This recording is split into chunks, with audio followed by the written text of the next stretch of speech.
Hi, my name is Bill Swanson, and I'm president of Tri-County Air Conditioning and Heating.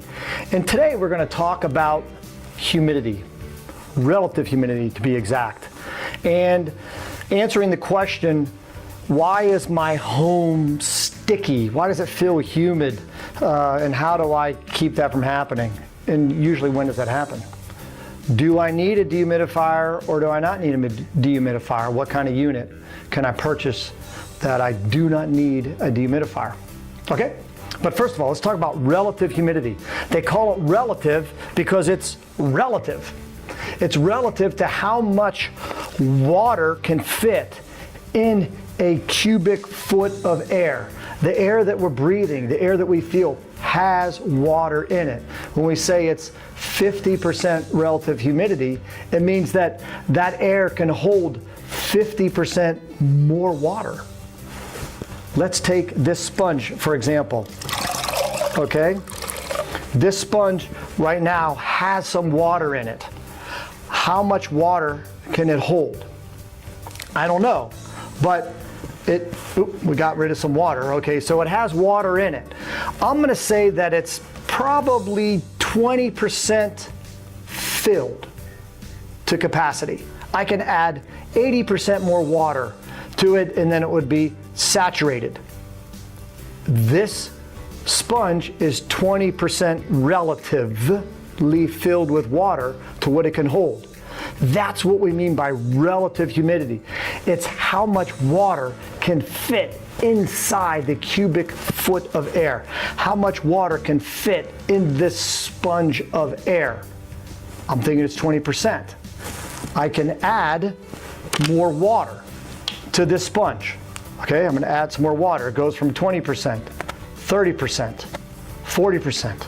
Is it 50%? Maybe it's holding 50%. Now this sponge could be 50, maybe 60% filled. I would call that 60% relative humidity if this sponge was equivalent to a cubic foot of air. It's relative to how much water can fit inside of it. Okay? What happens when I squeeze the sponge? What's going to happen? Ooh, water comes out, right? As I squeeze the sponge, it becomes saturated, so now it's 100% relative. It is now raining. We call that rain. But when I let it, I take the pressure off of it, or I let it go back to space, it's like, oh, it could fit, because what? I could put some more water in it. So what happens with a cubic foot of air? Now this is very important. You're now going to be smarter than everybody, your friends. Okay, what happens to the cubic foot of air? And it now is probably 80% relative. What happens to the cubic foot of air if I cool the air? This cubic foot of air is 80 degrees. And if all of a sudden I cool that air to 70 degrees, it is just like me squeezing the sponge. When you cool air, it's like shrinking the volume of air so that now that cubic foot of air cannot hold as much water, just like this sponge. So as you cool air, the volume of air decreases so it cannot hold as much water. So as it went from 80 degrees to 75 degrees to 70, the relative humidity went from, let's just say, at 80 degrees,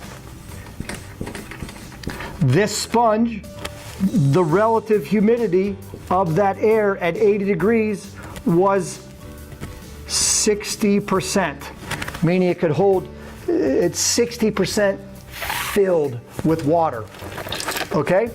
60% filled with water. As we drop the temperature of that air to 70 degrees, it's 60% at 80.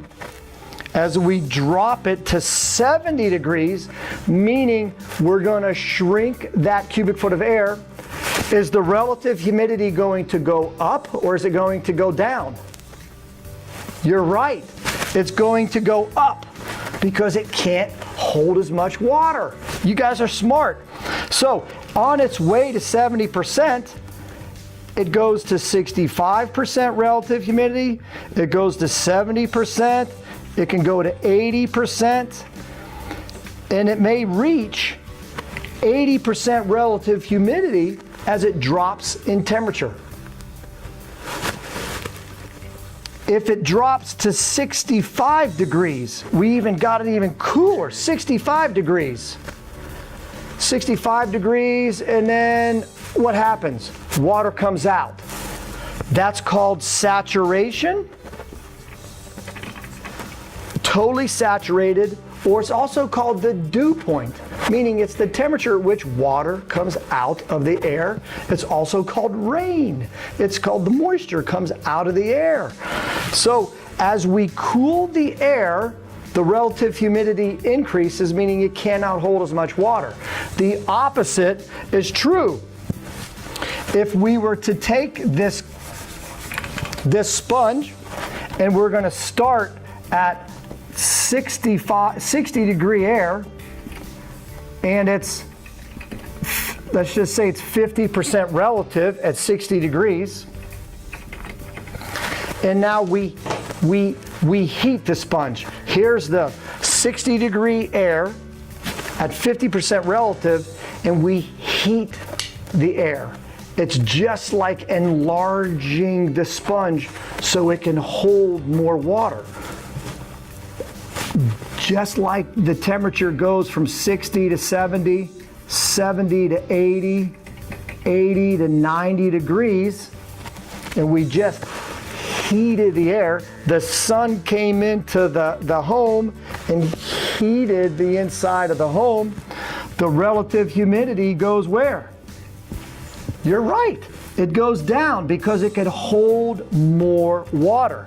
This relative humidity can go to 45 to 40, all the way down to 35%. Because there's 65% more water that could fit in that enlarged volume of air. And all we did was heat it. Relative humidity is relative to how much water could fit in the air, and it's directly related to the temperature of the air. The higher the temperature of the air, the more water can fit in it. The lower the temperature of the air, less water fits and it comes out. So what does that have to do with me, Billy? That has a lot to do with you. Because an air conditioner removes heat and it removes water from the air to make you feel comfortable. And there are different air conditioners that remove more water versus heat. I'm going to go ahead and draw another diagram here. This is a typical air conditioner, and this is the total amount of heat that it removes. This is called sensible heat, and this is latent heat, which is water. A normal system will run, we'll call it 80% sensible, 20% latent. Your normal air conditioner is going to take 80% of the BTUs remove the sensible, just temperature. But 20% is moisture, pulling moisture out. That's that white drain that goes outside, that clogs up, that creates problems. That's what's coming out. Water's coming out. So we're taking water out of the air. There are units, okay, air conditioners, that can vary this percentage, okay, by changing the refrigerant flow and changing the temperature of the coil by reducing or adding airflow over the coil.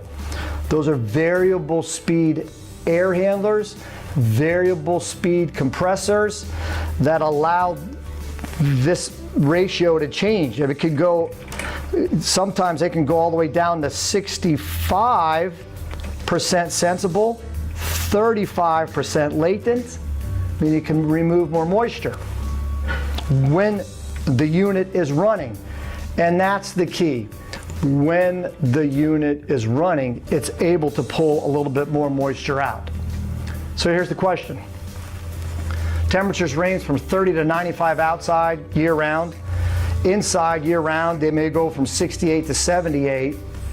Now, of course, 78 is on the high side in cooling. 68 is sometimes on the low side in heating. But there's your range. If the temperature outside is 50 degrees, I mean it's 50 degrees outside, and you want to keep it 70 degrees inside, and you have it in the cooling mode, is the thermostat going to tell the air conditioner to turn on? No. So if the air conditioner is not going to turn on, then how are you going to remove moisture? It doesn't. So if you want to be comfortable 365 days a year, you are going to have to purchase a dehumidifier. A small dehumidifier, portable or whole house dehumidifiers that will actually turn on automatically. Case in point, we'll have a 50-degree day and it's raining outside. It is wet, it is cool. You open up your doors, moisture comes in. We may have 50-degree weather for 3, 4, 5 days in a row. Moisture is going to build up inside that home, and you can get relative humidities inside your home as high as 65 and 70% inside your home in the winter, January and February in Southwest Florida. While 65 and 70% relative humidities sometimes are uncomfortable, especially when you're getting ready to go to bed and you sort of get into bed and your sheets feel a little sticky. Okay, that's why 65 to 70. Call up your air conditioning guy. Hey, you sold me a variable speed air handler that says it's going to remove the humidity. Yes, it does when the air conditioner's on, but it's not on when it's 50 degrees outside. Therefore, if you want to be comfortable 365 days a year with relative humidities below 60%, you're going to have to purchase a portable dehumidifier to take the moisture out of the air. Now, when it drops down to 30 degrees, and when it drops down to 30 degrees, usually in Southwest Florida, the clouds go over and it's nice and dry. Now it's dry. It's 30 degrees and the air is dry, and sure enough, that relative humidity inside your house, 65 to 70, will drop. It could literally drop to 40, sometimes high 30% relative humidity. Next thing you know, hey, I'm comfortable again. Yes, you are comfortable again until we get that wet, rainy day in the 50s, sometimes low 60s, and maybe a 40-degree rain that we have. So hopefully that helps you in making a decision. Do I need a dehumidifier in my house or do I not? The answer is, if you want to be comfortable for the 365 days out of the year, yes, you're going to need a dehumidifier. And we have whole house dehumidifiers, and we can recommend some portable dehumidifiers. And they're not, I might do a whole separate video on dehumidifiers, but every dehumidifier has like a little, storage compartment that holds water. You drain it, once or twice, 3 times a day. Not that difficult, and you're only going to be pulling it out probably in December through middle of March when the heat comes back up, and you'll be done. You'll be comfortable. But we want you to be comfortable. That's why I'm telling you about relative humidity. It's relative to how much water can fit in that cubic foot of air. Thank you, and we'll see you next time.